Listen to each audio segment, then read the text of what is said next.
Hi, welcome to Sales Leadership's 1-Minute Sales Tip of the Month. I'm Colleen Stanley, founder and president of Sales Leadership. Okay, here's kind of a rhetorical question. How many of you have been running into the price game during this recession, during this economic time? You know, many companies are getting frustrated, so let me give you a couple of tips that can help raise close ratios and actually help you get paid what you're worth. Tip number 1. Make sure you're in front of the right client. If you want to immediately increase your close ratios, it has nothing to do with your selling skills. It has everything to do about getting clear on who you do your best business with and who values what you do.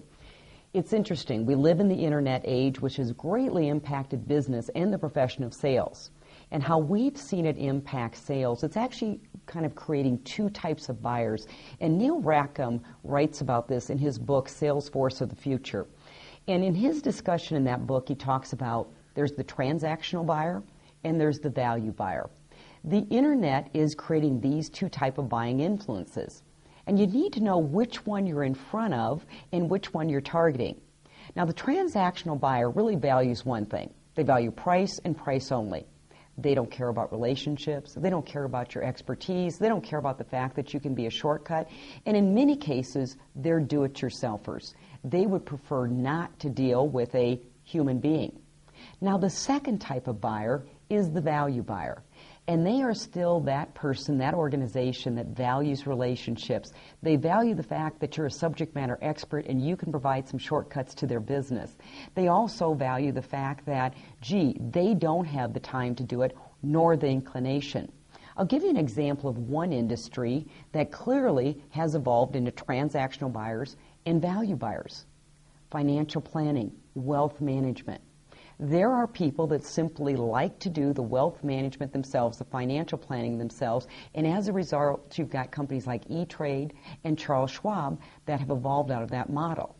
On the other hand, there are still individuals out there that want that one-on-one attention. They believe you know something about wealth management that they don't. So if you immediately want to increase your close ratio, get in front of the right target client. Number 2, in order to get paid what you're worth, you must be able to put a dollar value to the problems you're going to solve. So, for example, you might be someone that comes in and says, well, we improve efficiency, which, by the way, has no visceral response from the prospect. It sounds like everyone else. Until you're able to put a dollar amount to what lack of productivity is costing them today and in the future, you're probably going to get pushback on whatever process, system, methodology you're bringing in to improve productivity. So that's our sales tip of the month for getting past the price game. Get in front of the right type of client, get in front of that value buyer, and make sure you know how to dollarize the cost of the problem you're solving. Thanks for joining us today.